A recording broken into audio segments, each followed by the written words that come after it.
Dear philosophers, after studying Socratic method, today we are going to discuss Aristotle's and Descartes' deductive method.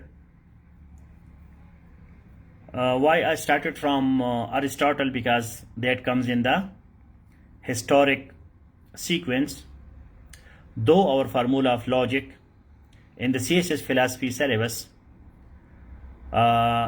give inductive before deductive, but historically deductive came into existence before inductive.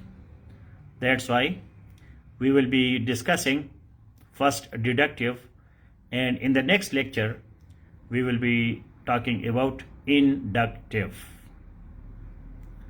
Now, deductive logic is purely philosophical logic, because here we are philosophizing, we are making philosophy, and that's why this is one of the favorite logic of professional traditional philosophers.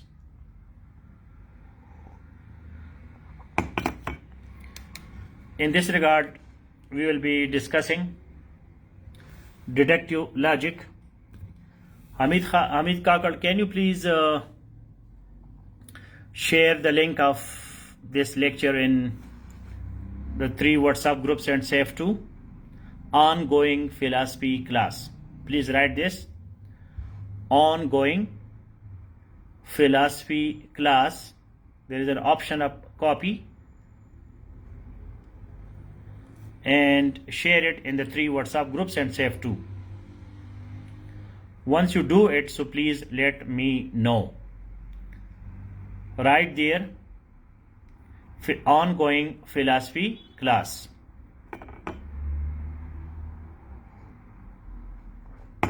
When you convey information, so convey the information professionally, correctly, keeping in view the second person.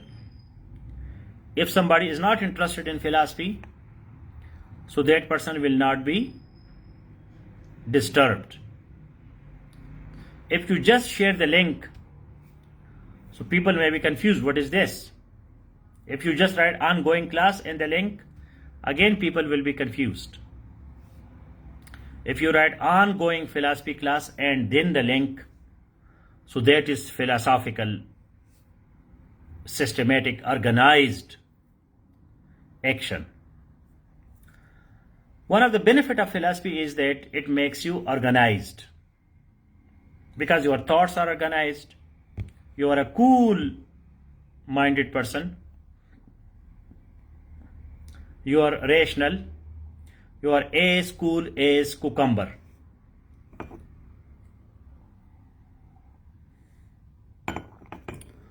You will never see a philosopher to be emotional or angry or stuff like that. No way. Otherwise, he or she is not philosopher. So, I hope you got the message. Can anybody copy paste the introduction of philosophy from Wikipedia? There you see these words: systematic, organized. Systematic, organized. Can you go to Wikipedia in Google and copy paste the first paragraph of the philosophy article by Wikipedia? Wikipedia is such a great thing because they are collecting information from different sources, making notes for you. Wikipedia is basically a big source of notes. It is notes itself.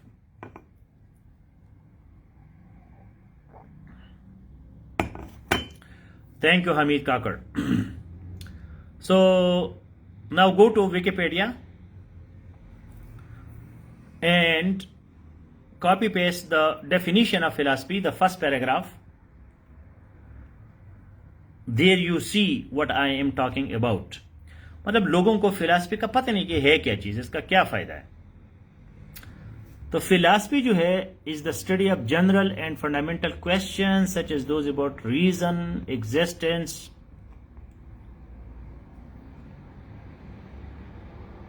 knowledge, values, mind.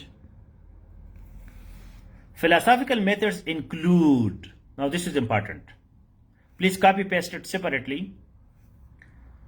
Pythagoras MCQ for you. Who invented this word? Pythagoras, जिसको कहते हैं Pythagoras. 570-495. 500 साल Jesus Christ से पहले, तो 500 जमा 2021, तो 2500 साल हो गए कि फिलॉसफी का लफ्ज बना है। किसने बनाया है?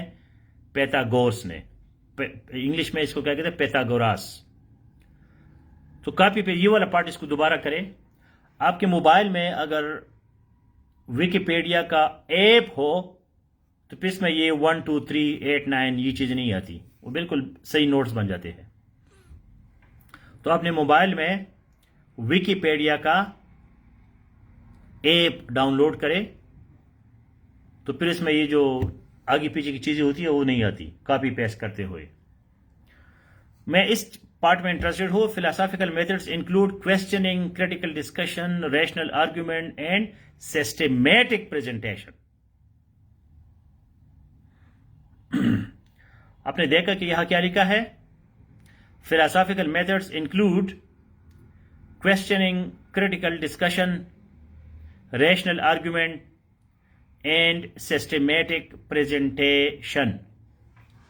Can you copy paste this part separately after Pythagoras? तो ये जो पार्ट है इसमें क्या लिखा है, क्या क्या चीजें हैं? नंबर 1, आप अपने नोट्स इस तरह बनाएं। Philosophical methods include questioning. अब क्वेश्चनिंग को हम दूसरी जबान में क्या कहते हैं? Socratic method. क्रिटिकल डिस्कशन जो है वो भी Socratic method, dialectical method. Rational argument जो है वो इंडक्टिव, डिडक्टिव।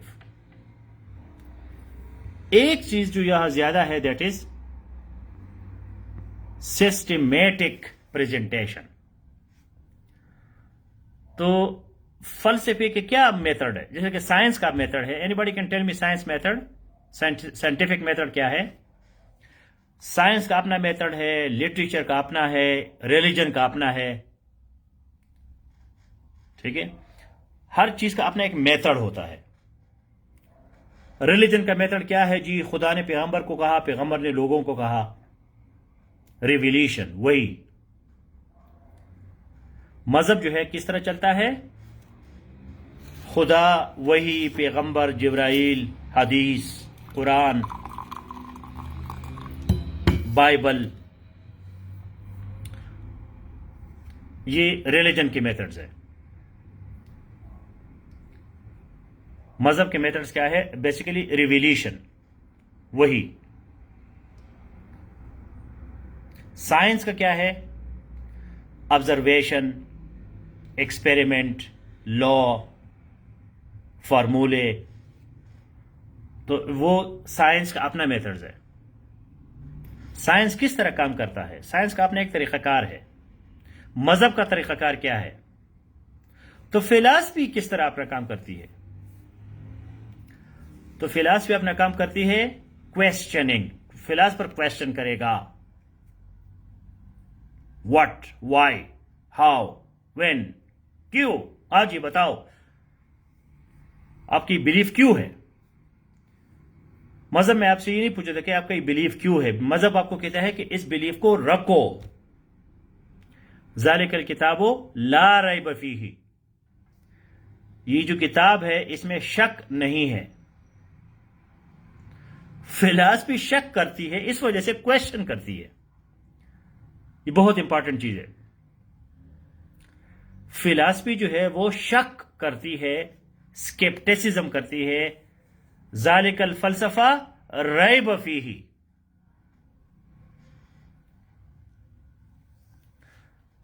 ये जो फलसफा है इसमें क्या है? शक है।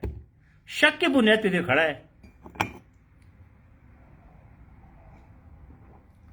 शक न होता तो क्वेश्चन न होता, क्वेश्चन न होता तो फलसफा न होता। आपने देखा कोई मुल्ला जो है जुम्मे के दिन 5 घंटे तकरीर करता है या 2 घंटे तकरीर करता है, तो उसमें क्वेश्चन आंसर नहीं होते। जुम्मे के तकरीर में कोई क्वेश्चन आंसर नहीं है। एक बंदा बोल रहा है, दूसरा कह रहे हैं अमन्ना वसल्लमना, अमन्ना वसल्लमना, जी अमन्ना हमने ईमान लाया, सल्लमना, सल्लमना का मतलब है हमने अपना गर्दन नीचे कर दिया, हम सिजदे में गए। अब फिलॉसफी का मतलब मुसीबत यह कि सिजदे में नहीं जाता। रिलीजन का मेथड यह है कि आपको सिजदे में ले जाए। सर रखो जी, जब तुम सर रखते हो सामने तो तुम बकरा बकरी भेड़ बन जाते हो, तो ऑटोमेटिकली फिर जो गदड़िया है, जो मुल्ला है, वो आप पे हुक्मरानी करता है डंडे के साथ।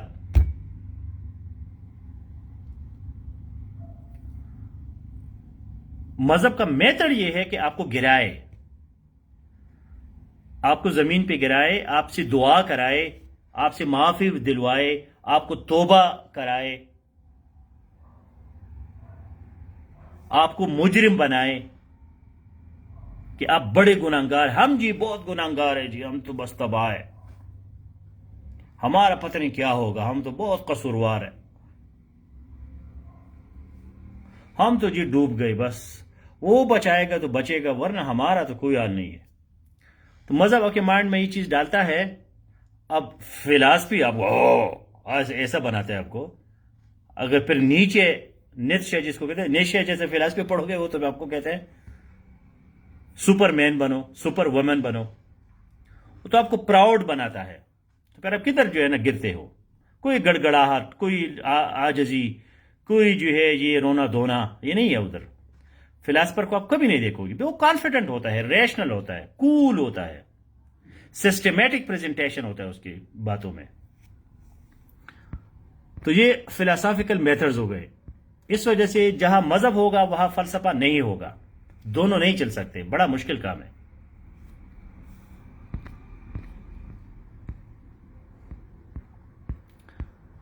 अच्छा, तो यहां तक अगर किसी का क्वेश्चन है तो करें। अब फलसफा कैसे चलता है, तो एक तो क्वेश्चनिंग है, सोक्रेटिक मेथड है, जिसमें हमने लास्ट वीक बात की, क्वेश्चन आंसर होते हैं। तो सोक्रात ने जो है, सोक्रेटिस ने ये बात मशहूर कराई। Socrates is the founder of critical thinking. वो क्रिटिकल थिंकिंग का जो है बाप है। तो क्रिटिकल थिंकिंग का जो फाउंडर है वो कौन है? सोक्रेटिस। उसके बाद जो हम आज जो फिलॉसफी पढ़ेंगे, can anybody copy paste CSS philosophy syllabus, philosophical methods, ताकि आप लोगों को क्लियर आइडिया हो जाए कि ये है क्या चीज, हम क्या पढ़ रहे हैं आज। Philosophy CSS syllabus. तो उसमें जो पहला है सोक्रेटिक मेथड है, सोक्रेटिस है, वो हमने लास्ट वीक पढ़ा था। उसके बाद है इंडक्टिव, और इंडक्टिव के बाद जो है वो है डिडक्टिव, डिडक्टिव के बाद है डायलेक्टिकल, डायलेक्टिकल के बाद है फालिबिलिस्टिक। ये टेक्निकल लैंग्वेज में फिलोसॉफिकल मेथड्स है। तो सोक्रेटिस पे मैंने आपको एक नोट दिया है इस ग्रुप में कि सोक्रेटिक मेथड कैसे चलता है टेक्निकली, उसमें आप एग्जाम में कैसे लिखोगे इस पे, तो वो नोट मैंने आपको दिया है। तो CSS का जो फिलॉसफी का सिलेबस है या PMS का, तो असदुल्ला ओनर ने हमें दिया। इसमें मैं सिर्फ इंटरेस्टेड हूं, प्लीज नंबर 2 में, नंबर 2 को कॉपी पेस्ट करें अलहदा, पूरा सिलेबस नहीं, philosophical methods. अब ये टेक्निकल लैंग्वेज में, विकिपीडिया में जो जनरल आपको बताया, अब इस सिलेबस में आपको क्लियर पता चलता है कि फिलोसॉफिकल मेथड्स है कौन कौन से और किसने कौन सा मेथड दिया है या उस पर काम किया है। ये है सारे फिलोसॉफिकल मेथड्स।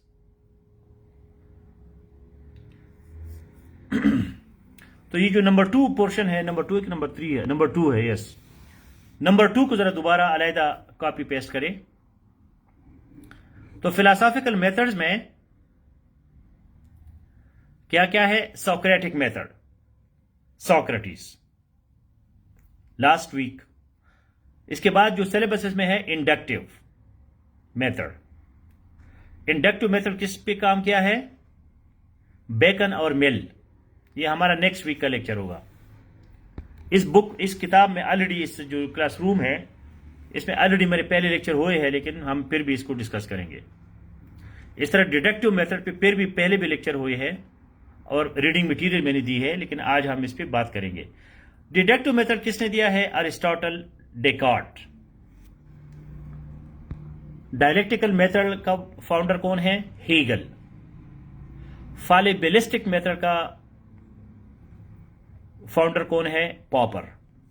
ये अगर आपको याद हो जाए ना, मैं इसको रिपीट इसलिए करता हूं ताकि ये आपको याद हो जाए कि सोक्रेटिक मेथड सोक्रेटिस। आंख की बंद करके आप इसको बोल सकते हैं कि नहीं। Inductive method Bacon and Mill. Deductive method Aristotle and Descartes. Dialectical method Hegel. Fallibilistic method Popper. ये आंखें बंद करके इसको रिपीट करें। यहां फिलोसॉफिकल मेथड है, साथ उसका फिलोसफर है। जिस तरह फिजिक्स में न्यूटन है, आइंस्टाइन है, दोनों फिजिस्ट है, लेकिन दोनों का अप्रोच थोड़ा सा डिफरेंट है। इसी तरह ये सारे फिलोसफर्स है, लेकिन अप्रोच उनका थोड़ा सा डिफरेंट है। तो इस पे प्लीज रट्टा लगाएं और इसको याद करें, तो ये आपको एक आंसर बनाएगा, मतलब आपके पेपर में अगर आप क्वेश्चन आ जाए कि हाउ फिलॉसफी वर्क्स और what is philosophy, what are the methods of philosophy और what is the scope of philosophy, तो इस चीज को, नेचर ऑफ फिलॉसफी, तो इसको आप, ये जो पैराग्राफ है इसको आप आगे पीछे करिए, इज आर एम डाल के पूरा आपका जबरदस्त क्वेश्चन आंसर बन जाएगा। That philosophy utilises various methods. Socrates introduced Socratic method, which is based on questioning, debate. Then we have deductive method, which was introduced by Aristotle and Descartes, where deduction is conducted, deductive logic is brought into practice, while inductive method was formulated by Bacon and Mill. Similarly, we have dialectical method, which is the product of the philosophy of Hegel, and finally we have fallibilistic method by Popper. तो ये जो है आपका एक paragraph बन गया, पूरे philosophy के मेथड्स आपको एकदम से आ गए। इसके लिए मैंने फार्मूला जो दिया है वो कौन सा है, किसी को याद है? इस चीज को याद करने के लिए फार्मूला क्या है? सिदफ, SIDDF, सिदफ, SIDDF, S Socratic, I inductive, D deductive, another D dialectical, F fallibilistic। अब मैं आपको मुख्तसर ये जो मेथड्स है, ये सिदफ पहले लिखे, सिदफ, SIDDF, सिदफ, सदफ। ये निमोनिक है, इसको याद करने के लिए एक आसान तरीका है। तो सिदफ में पहले आता है Socratic, questioning. Inductive method is from particular to general. Please write it. Inductive method is from particular to general. It is scientific method. Science is the product of inductive method. Science जो है वो कहां से आया है? Inductive method से आया है, पर्टिकुलर टू जनरल। साइंस जो है बैक्टीरिया पे काम करता है, यूनिसेलुलर ऑर्गेनिज्म पे काम करता है। तो बैक्टीरिया के बाद जो है फिर मल्टी सेलुलर पे आ जाते हैं, आहिस्ता आहिस्ता ऊपर ऊपर ऊपर ऊपर। तो आजकल वो फिर चांद पे पहुंच जाते हैं और मरीख पे चले जाते हैं, यूनिवर्सेस, गैलेक्सीज, सन। ये साइंस का मेथड है इंडक्टिव, पर्टिकुलर टू जनरल। अच्छा, डिडक्टिव मेथड जो है that is from general to particular. शुरू कहां से करता है? यूनिवर्स। जी, ये यूनिवर्स कैसे बना, क्यों बना, यूनिवर्स का क्या मकसद है, what is the purpose of the universe. बड़े बड़े बातें करना, fundamental questions. So deductive method leads you to rationalism. Philosophy is the product of deductive method, क्योंकि डिडक्टिव मेथड में आपने कोई एक्सपेरिमेंट नहीं करना, बस जी लॉजिक करो, सोचो, थियरीज दे दो, थियोराइज, जिसको कहते हैं थियोराइज, फिलोसोफाइज। बैठो, बातें करो, बस डिस्कशन करो, लेकिन अकल के हिसाब से। So deductive method is from general to special. Aristotle and Descartes, they worked a lot on it. Dialectical method is professional debate. You give one statement, another person opposes that statement, and then you draw a conclusion. That is dialectical method by Hegel. Synthesis, anti-synthesis, and again synthesis. Sorry, thesis, antithesis, synthesis. That is dialectical method, Hegel. और आखिर में फिर आ जाता है जी fallibilistic. Everything is fallible. Everything is false. You must prove it to be true. ये भी scientific method है, fallibilistic. fallibilistic जो है ये भी साइंटिफिक मेथड है. fallibilistic means everything is false. Everything is false. Everything is falsificable. You can falsify anything. You have to prove that it is true. There is nothing which is definite, nothing absolute. So this is closer to inductive, against deductive.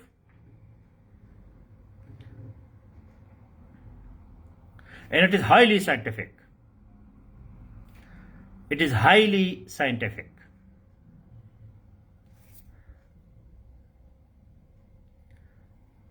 तो fallibilistic में यह है कि जी सब कुछ झूठ हो सकता है, सब कुछ झूठ हो सकता है, कोई भी चीज यकीनी नहीं है ही नहीं. अगर आप कहते यकीनी है तो उसको साबित करो.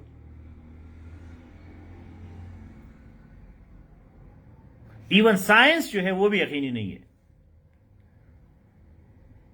जब तक आप इसको प्रूफ नहीं करते. तो ये it's a huge challenge. Karl Popper जो है ये फिलासफर, इसने पूरी दुनिया को हिलाया, ऐसे हिलाया उसने. हर चीज को उसने चैलेंज किया, हर चीज को चैलेंज किया. हम तो ये छोटे मोटे सवाल करते हैं कि खुदा है कि नहीं है, खुदा है तो किधर है, तकदीर है कि नहीं है, किस्मत क्या है, इस तरह के क्वेश्चन करते हैं. उसने हर चीज को चैलेंज किया। तो इस ग्रुप में कार्ल पॉपर पे रीडिंग मटेरियल भी है और उसके मेथोडोलॉजी भी है कि भाई कार्ल पॉपर किस तरह कहता है ये सारी चीजें। वो हर चीज को चैलेंज करता है। इस वजह से साइंस की दुनिया में बड़ा इनकलाब आया कि यार हमने आराम से नहीं बैठना, हमने हर चीज को प्रूव करना है, वरना कार्ल पॉपर हमें मारेगा। डिडक्टिव जो है वो आपको सर्टेनिटी की तरफ ले जाते हैं, सर्टेनिटी यकीन की तरफ ले जाते हैं। आजकल जो मजहबी लोग हैं तो वो मजहब को प्रूफ करने के लिए एक लॉजिक उनके पास है, वो कौन सा है? डिडक्टिव। तो कुछ आप लोग देखेंगे कि वो डिडक्टिव लॉजिक को यूज करते हैं ताकि रिलीजन को साबित करे, क्योंकि इंडक्टिव में अपने काम करना है, सोक्रेटिक में अपने काम करना है, डायलेक्टिकल में अपने काम करना है, फालिबिलिस्टिक में अपने प्रूफ करना है। डिडक्टिव में अगर आपके पास कोई आर्गुमेंट बन जाता है, मसलन मैं कहता हूं जी ये कप किसने बनाया है, तो ये कप बनाया है पॉटर ने, पॉटर POTTER, कुमार ने या जो भी है, फैक्ट्री ने, फैक्ट्री में किसी मजदूर ने ये कप बनाया है। Cup is made by a labourer. So who made this universe? ये कायनात किसने बनाया है? इसका भी कोई बनाने वाला तो होगा। तो फिर मजहबी लोग जो है वो डिडक्टिव को, ये जो लॉजिक है, सिलोजिज्म जिसको कहते हैं, इस लॉजिक को फिर वो यूज करते हैं अपने पॉइंट को साबित करने के लिए। तो उनको फिर फिलॉसफी की जरूरत पड़ गई कि यार हमें तो कोई मानता नहीं है। अब नए लोग तो नई सोच का क्वेश्चन करते हैं, हां जी बताओ, प्रूव करो, हम क्यों आपकी बात माने? हम 2000 साल पहले थे ही नहीं कि जब ईसा अलैहिस्सलाम कह रहा है कि जी ये बाइबल है, ये है, वो है, हम क्यों माने बाइबल को? उस वक्त हम थे नहीं, न उस वक्त कोई राइटिंग थी, न उस वक्त कोई रिकॉर्डिंग थी, हमें क्या पता कि क्या है? जरा बताओ किसने लिखा इसको? उस बंदे से कोई गलती नहीं हुई इसमें, बिल्कुल ठीक ठाक लिखा गया सारा। ये कैसे मुझे इतनी बड़ी किताब हो, आपने कैसे ऐसा ठीक ठाक लिखा? उस वक्त ना प्रिंटिंग, ना कंप्यूटर, ना गूगल, ना रिकॉर्डिंग, कुछ नहीं है। कागज भी ऐसे बड़े बड़े मोटे मोटे गत्ते होते थे। तो फिर वो किसको यूज करते हैं? डिडक्टिव लॉजिक को यूज करते हैं। तो डिडक्टिव लॉजिक जो है वो दो लोगों ने इस पर बहुत काम किया है, अरिस्टोटल ने और डेकार्ट ने। तो अभी टाइम हमारे पास बहुत कम है, इसको एक्सप्लेन करना बड़ा मुश्किल काम है। मैं आपकी हेल्प ये करता हूं कि जो दो सोर्सेज मैंने आपको दिए है, स्टैनफोर्ड यूनिवर्सिटी का, अरिस्टोटल पे और डेकार्ट पे, तो उसका जरा पहला चैप्टर, पहला पैराग्राफ आप ले आए इधर, ताकि मैं इसको आहिस्ता आहिस्ता आपको एक्सप्लेन करूं कि इन दो आर्टिकल्स को आपने कैसे पढ़ना है, कैसे समझना है, ताकि आप पेपर में इसको लिख सके। So can anybody quickly copy paste Aristotle's logic from Stanford University? I have given you the link in the title. उसका पहला introductory paragraph till the contents ले आओ। अब अरिस्टोटल ने जो लॉजिक दिया है, कांट जैसा फिलासफर, KANT, कांट जैसा फिलासफर कहता है कि जी अरिस्टोटल ने कुछ छोड़ा ही नहीं है, he has done everything, and there are two causes of dark ages. Europe में जो डार्क एजेस आ गया, अंधेरे का जमाना आ गया, तो उसके दो रीजंस है। One is Christianity. Can anybody tell me what is the other reason? अब देखो अरिस्टोटल, प्लेटो, सोक्रेटिस, इतने बड़े बड़े लोग आए, स्टोइसिज्म, मार्कस ऑरेलियस, ये बड़े बड़े फिलासफर है, जीनो। तो फिर यूरोप में अंधेरा कैसे आ गया, डार्क एजेस कैसे आ गया?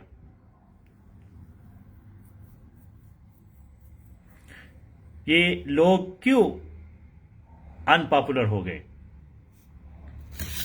कैन एनीबॉडी टेल मी?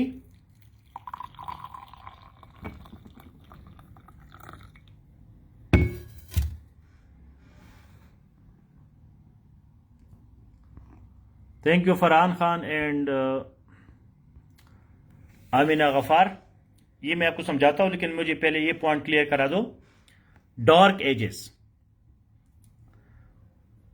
जो डार्क एजेस को हम कहते हैं, अंधेरे का जमाना, तारीकी का जमाना यूरोप में,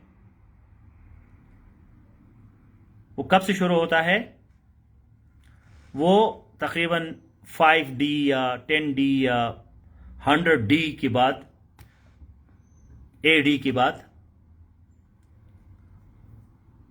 जैसे क्रिश्चियनिटी आती है, डोमिनेंट हो जाती है, तो डार्क एजेस आ जाता है। फिलॉसफी जो है वो बैक बर्नर पे चली जाती है। फिर इस तरह के डिस्कशन नहीं होते जी, क्वेश्चन आंसर और डिबेट्स और लॉजिक। सिर्फ बाइबल पढ़ो जी, चर्च में जाओ, दुआ करो, बस सब ठीक होगा।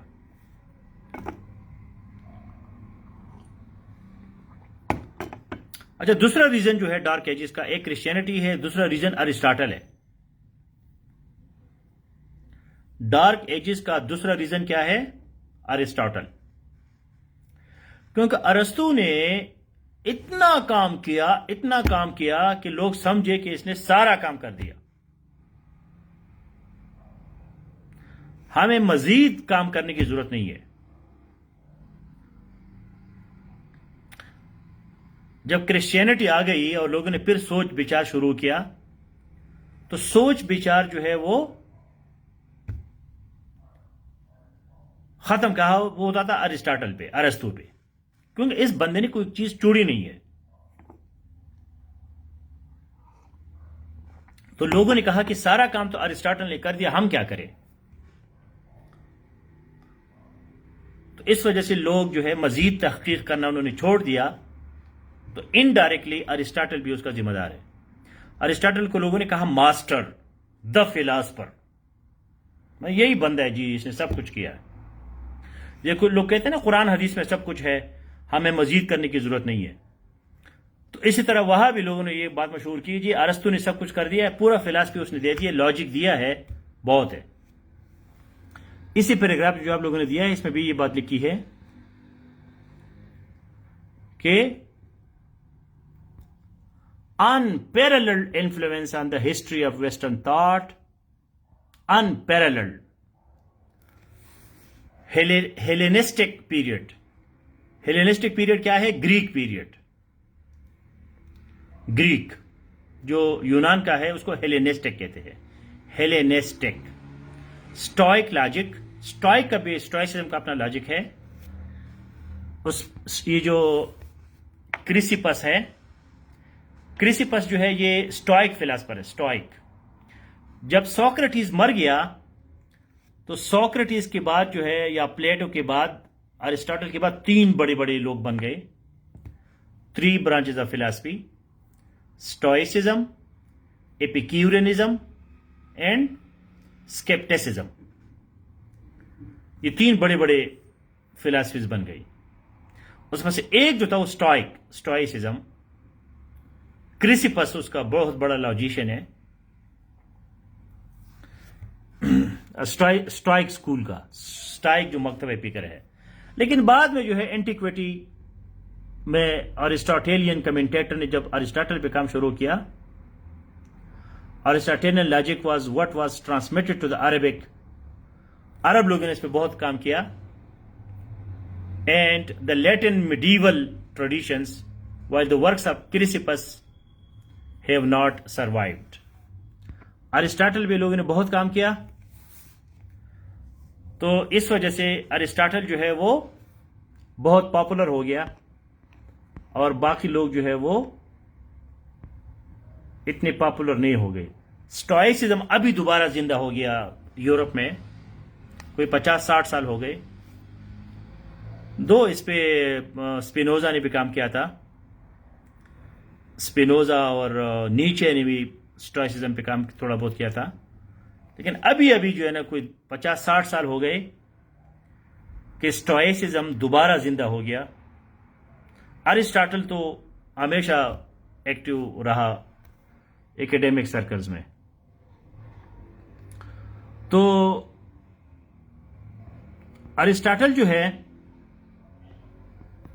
in the last century, Aristotle's reputation as a logician has undergone two remarkable reversals.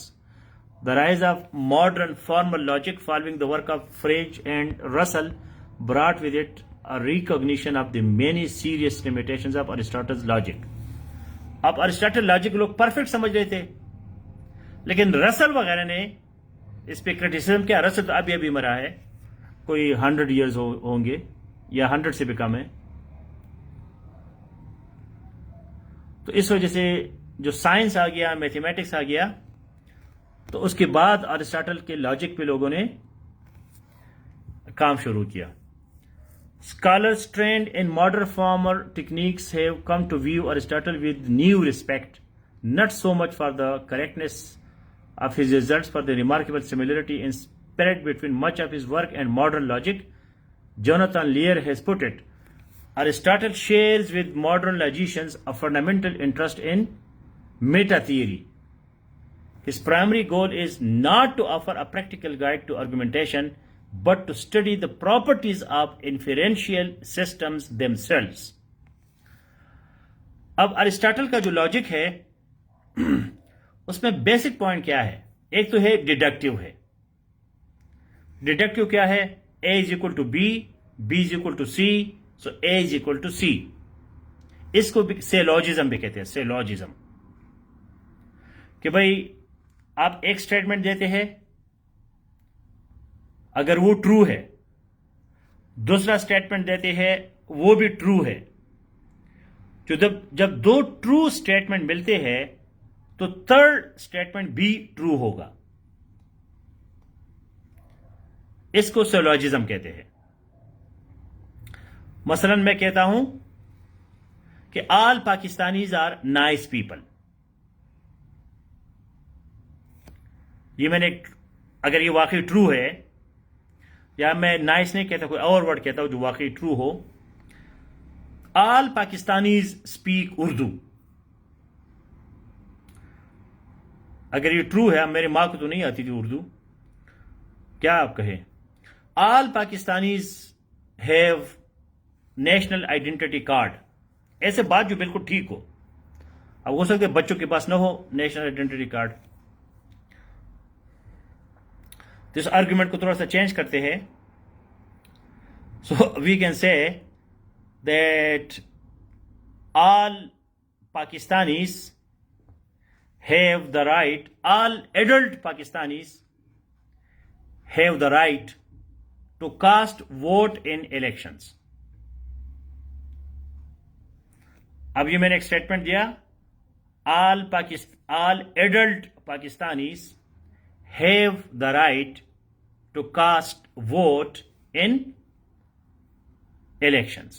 अभी एक ट्रू बात है कि जो भी पाकिस्तानी है, अगर वो एडल्ट है, 18 साल से ऊपर है, तो उसको हक है कि वो इलेक्शन में वोट कास्ट करे। ये ट्रू है या ट्रू नहीं है? ये ट्रू है। अच्छा, मेरा दूसरा स्टेटमेंट क्या है? Naeem Khan is a Pakistani. नईम खान जो है वो पाकिस्तानी है, ये भी ट्रू है। पाकिस्तानी सिटीजन है, पाकिस्तानी पासपोर्ट है, पाकिस्तानी शनाख्ती कार्ड है उसके पास। सो तीसरा स्टेटमेंट क्या बनेगा? Naeem Khan can cast vote in Pakistani elections. Naeem Khan जो है वो पाकिस्तानी इंतखाबात में वोट डाल सकता है। ये जो हमने आर्गुमेंटेशन की, ये अरिस्टोटल ने इंट्रोड्यूस किया। ये तो इसका सिंपल एग्जांपल है लेकिन ये उसका डिडक्टिव है। तो इसी तरह आप जो है वो आर्गुमेंट को आगे बढ़ाते हैं। तो ये जो आर्टिकल है स्टैनफोर्ड का, इसको पढ़े और इसको डिटेल से पढ़े। जहां भी आपको कोई क्वेश्चन नजर आता है तो सेव टू में प्लीज मुझे टैग करके क्वेश्चन करें ताकि सारे लोग उसको पढ़े। Sir, I read Stanford lecture article on Aristotle logic, but this part I did not understand. So then I will explain it. अच्छा, सेकंड जो हमारा, अच्छा, जब अरिस्टोटल मर गया, खत्म हो गया, क्रिश्चियनिटी आ गई, ठीक है, तो लोगों ने दोबारा अरिस्टोटल को भी थोड़ा बहुत पढ़ना शुरू किया। उधर से आ गया डेकार्ट। अब डेकार्ट जो है, he is the founder of modern philosophy, especially rationalism. So can anybody copy paste the introductory paragraph in the table of contents?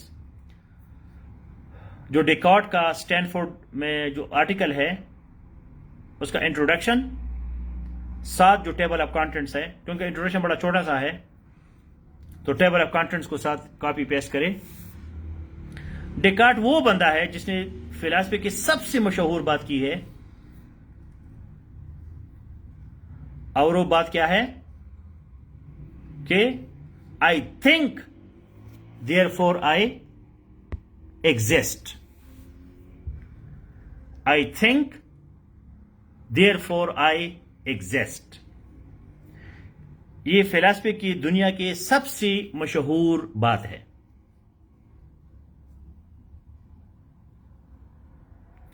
अब एग्जिस्टेंस जो है अंटोलॉजी में सबसे मशहूर क्वेश्चन है, what exist, what does not exist. कौन सी चीज है, कौन सी चीज नहीं है। फिलॉसफर जो है कुछ चीजों को नहीं मानते। इस क्लास में जिस बंदे ने अभी तक कोई कमेंट नहीं किया तो मैं उसको एग्जिस्टेंट नहीं मानता। मैं भी बोतल खान कोई बैठा होगा,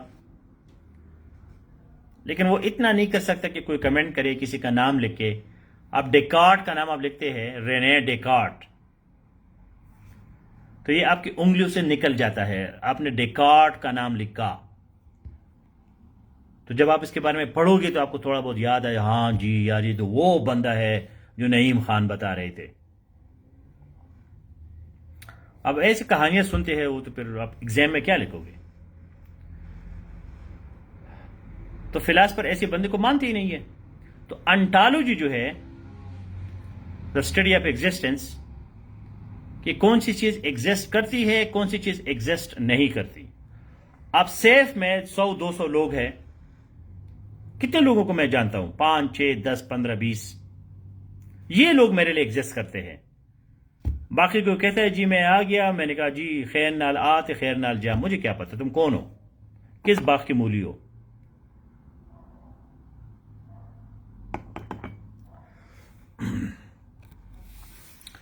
तो ये डेकार्ट वाला जरा प्लीज कॉपी, इसी स्टैनफोर्ड से, उसमें लिखे डेकार्ट, मैंने लिंक ऊपर दिया है।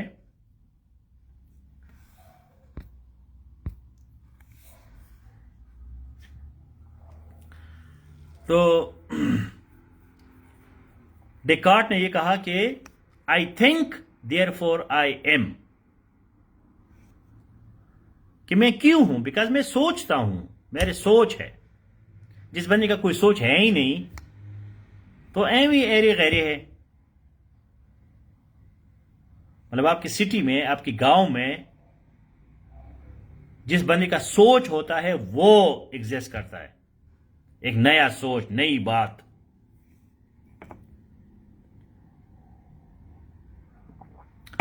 और इंसान जो है वो रैशनल एनिमल है, rational animal.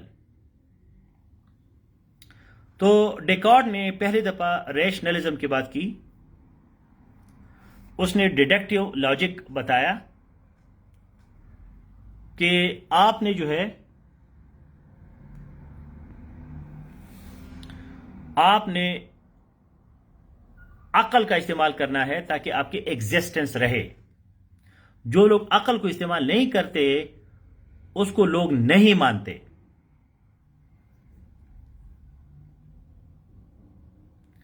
So the origin of Descartes' method are coeval with his initiation into a radical form of natural philosophy.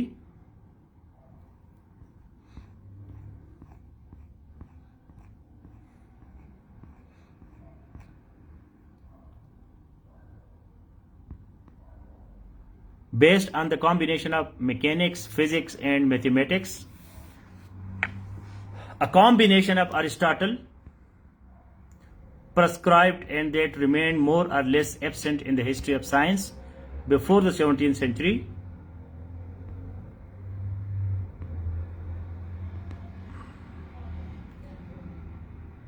तो ये सारा जो है उसकी कहानी है। नेचुरल फिलॉसफी जो है वो ये है कि name of science was, the old name of science was natural philosophy, जिसको आजकल हम साइंस कहते हैं, इसका पुराना नाम क्या है? Natural philosophy. Science came into being after the developments in natural philosophy.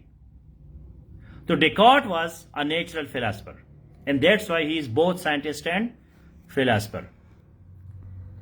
While it is difficult to determine when Descartes composed his principal methodological treatise, Rules for the Direction of the Mind, direction of the mind, mind को हम कैसे direct करेंगे? It is widely believed that he composed the rules. अब ये थोड़ी सी history है। Descartes में have continued working on the rules after ये कहानी है। Descartes' method anywhere in his corpus, however, he never completed it. Descartes defined method in Rule 4 as a set of the method in the rules. Descartes' definition of science. For Descartes, the sciences are deeply interdependent and interconnected, and they must be learned by means of one method: scientia, certain and evident cognition. अब ये जो मैंने आपको कहा कि rationalism जो है या डिडक्टिव मेथड जो है वो क्या है?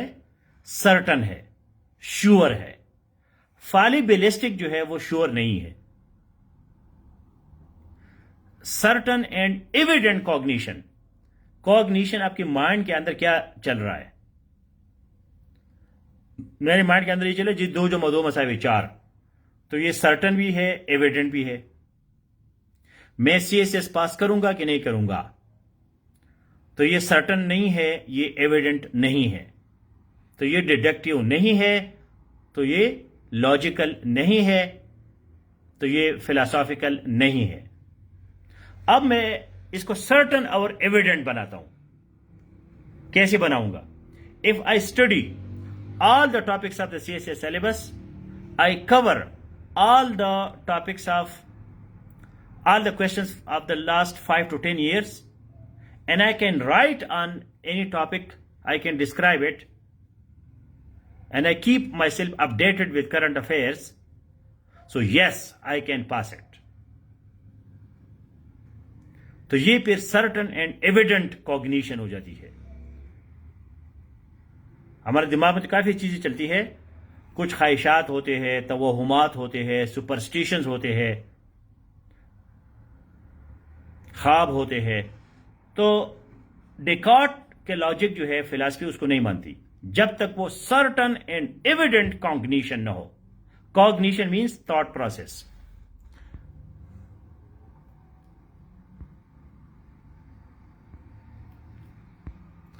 अब फिर इसमें साइंस में कुछ ऐसे लोग हैं कि यार ये हर चीज को सर्टन हम कैसे करेंगे?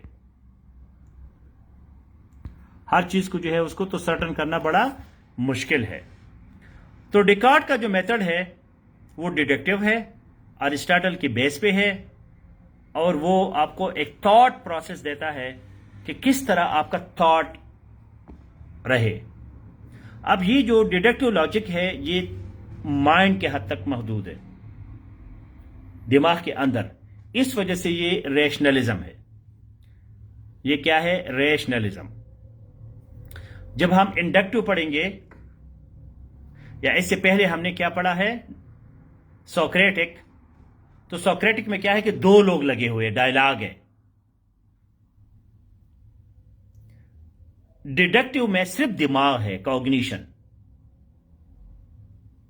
अगर ए बी है और बी सी है तो ए सी है, ये सिर्फ दिमागी बात है।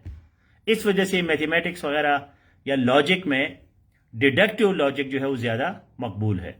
जब हम साइंस पे जाते हैं, एक्सपेरिमेंट पे जाते हैं, दिमाग से निकलते हैं, रियल वर्ल्ड में आ जाते हैं, तो फिर हम इंडक्टिव और बाकी जो मेथड्स है वो यूज करते हैं।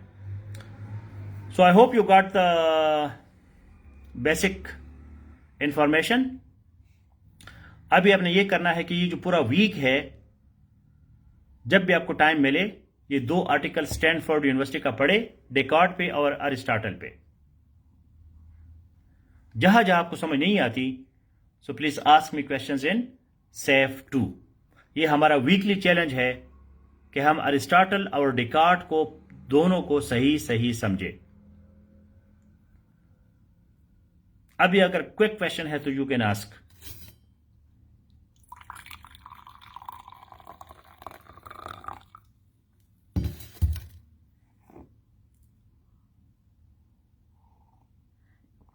फिलॉसफी जब नेचुरल फिलॉसफी बन गई, साइंस बन गया, तो फिर हम इंडक्टिव फॉलिबिलिस्ट की तरफ चले गए, और दिमाग के अंदर जो चीजें है वो सिर्फ कहां रह गए, डिडक्टिव लॉजिक में। Can you please elaborate briefly about the difference between Socratic and dialectic method, scepticism and fallibilism? I am unable to empathize the divergence and contradiction between the aforesaid concepts.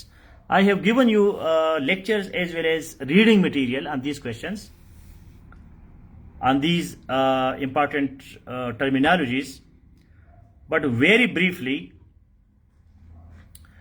Socratic method is a dialogue of reasoning, questioning, like in the Plato Republic book. That is the model of Socratic method. Two persons are asking questions from each other. What is justice?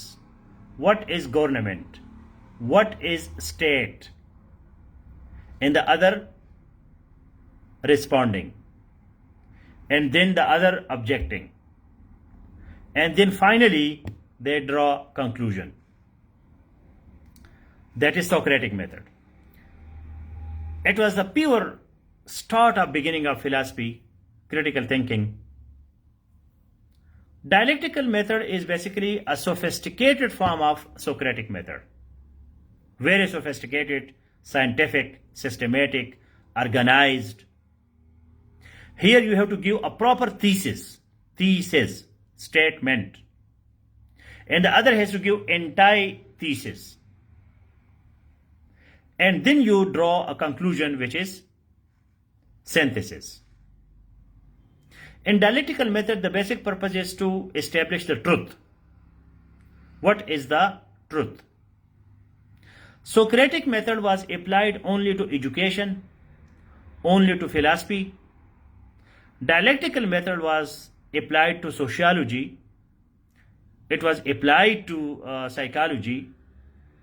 It was applied to economics. And then we see Karl Marx,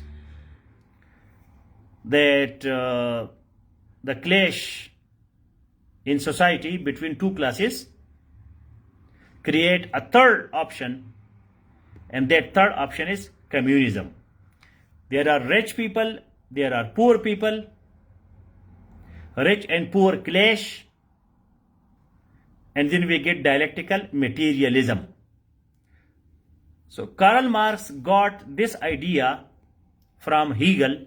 Hegel is the founder of dialectic method. So we see that the application of both the methods are different, the process is different, but both are interrelated. Skepticism is more rational philosophical questioning, asking, doubting, no possibility. For example, Socrates says that I know one thing, that I know nothing. This is called the paradox of Socrates. The paradox of Socrates. मैं जानता हूं कि मैं कुछ नहीं जानता. ये paradox है. पैराडॉक्स मीन्स कॉन्ट्राडिक्शन, अपने बात को खुद रद्द करना. हालांकि सोक्रेटिस जैसा बंदा, जो उस वक्त का सबसे वाइजेस्ट बंदा था, अभी भी लोग कहते हैं कि उससे वाइज बंदा किसी पैदा ही नहीं हुआ.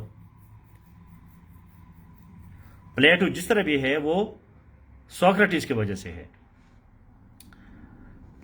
तो स्केप्टिज्म ये है कि भाई आप डाउट करते हैं कि भाई पता नहीं, I know one thing, that I know nothing.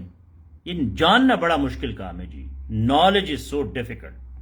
एक बैक्टीरिया पे आपने 50 PhD करोगे तो कुछ पता चलेगा, वरना एक बैक्टीरिया इतना पेचीदा है. अब लैंग्वेज के क्लास में हम लगे रहते हैं प्रोनाउन के पीछे. एक प्रोनाउन को समझना इतना मुश्किल है, तो बाकी हम क्या समझ सकते हैं. तो स्केप्टिसिज्म जो है वो ह्यूमन फैकल्टीज को या इसको जो है ना वो करते हैं कि यार तुम जो है ना शक करो, चीजों को सर्टन मत लिया करो.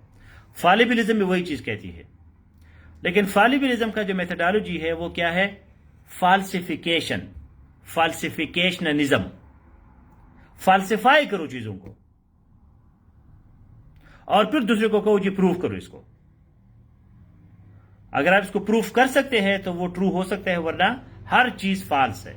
आप पहले से किसी चीज को एज्यूम ना करो कि जी बाइबल में जो लिखा है सारा ठीक होगा या गीता में जो लिखा है सारा ठीक होगा. इस चीज को एज्यूम ना करे. हर चीज फालेबल है, हर बंदा फालेबल है. कोई भी बंदा मासूम नहीं है, इनोसेंट नहीं है, परफेक्ट नहीं है. So we will be discussing all these in detail. Excellent question. And read this group. इस ग्रुप में लिखो फालिबिलिज्म, आपको आ जाएगा. स्केप्टिसिज्म आ जाएगा. Socratic method, dialectical method.